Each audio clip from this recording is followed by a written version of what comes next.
एक बात और, नींबू खरबूजा सॉन्ग तो भैया इतिहास बहुत बड़ा रच दिया है, और एक पर एक इतिहास जो है रचते जा रहा है। नींबू खरबूजा सॉन्ग बहुत बड़ा होने वाला है, और पूरा वर्ल्ड में 2 नंबर पे रैंक कर रहा है, टॉप 10 में। तो ये बहुत बड़ी बात है, और ट्रेंडिंग स्टार को बधाई है इस चीज़ का, बहुत बड़ा। और खुशी है इस चीज़ से, भोजपुरी का जो है बहुत बड़ा नाम हो, और हर दुनिया में फैले भोजपुरी इंडस्ट्री का गूंज, और साथ में अपना मैथिली भी जाए।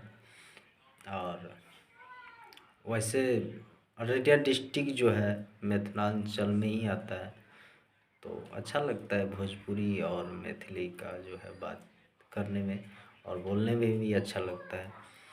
तो बहुत बढ़िया, और ट्रेंडिंग स्टार और तरक्की करे और आगे बढ़े और गर्दा उड़ाते रहे।